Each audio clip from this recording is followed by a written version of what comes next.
De notícia internacional, presidente Donald Trump renovou o apoio militar para a Ucrânia.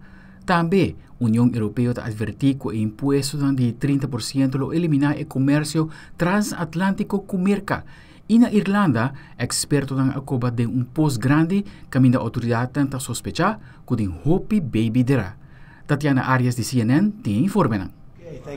El presidente Donald Trump amenazó este lunes con imponer aranceles del 100% a Rusia y a los países que compren petróleo ruso si su colega Vladimir Putin no acuerda un alto el fuego con Ucrania en un plazo de 50 días. Durante una rueda de prensa con el secretario general de la OTAN, Mark Rutte, Trump también dio detalles sobre el envío de armamento estadounidense a la Alianza Atlántica y a otros países europeos para que estos lo suministren a Kiev.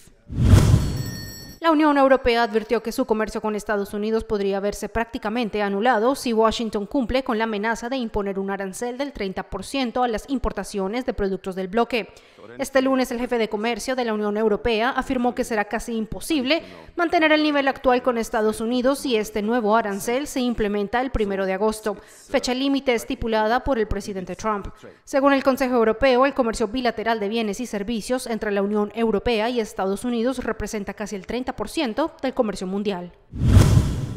Un equipo de expertos forenses comenzó este lunes la excavación de una fosa común en Tuam, Irlanda, que se cree contiene los restos de casi 800 bebés. Se trata del St. Mary's Home, una de las decenas de los llamados hogares, donde menores embarazadas y mujeres solteras daban a luz en secreto durante gran parte del siglo XX. Aunque primero las autoridades se negaron a analizar el caso, en 2015 el gobierno irlandés inició una investigación y en 2021 ofreció una disculpa formal anunciando un plan de reparación a las víctimas. Los trabajos llevarán 2 años.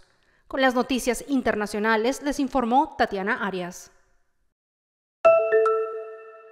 Un rapport novo da Organização Mundial de Saúde e UNICEF revela que mais de 4 milhões de muchas rond o mundo não ha recebido nenhuma vacuna rutinária de 2024. E banda de 6, mais ou menos 30 milhões a perder por lo menos dosis de vacuna contra sarampi e bruela. Aunque a cifra ha mejorado un poco después de la pandemia de COVID-19, progreso está estagnado. Casos de sarampi ha subido fuerte y en 2023 estaba en casi 10 millones de casos con más de 100,000 muertos. La propagación está aumentando tanto en países tan ricos como en están más pobres. En Europa y Asia, el caso ha triplicado en el nivel más alto desde 1997. Muchas de las regiones de conflicto y sin buen acceso a cuidado están más vulnerables. Países de manera India, Nigeria y Sudán da conta para más comitar de muchos que no recibí ni una vacuna. Aldrich Werleman, Telenoticia.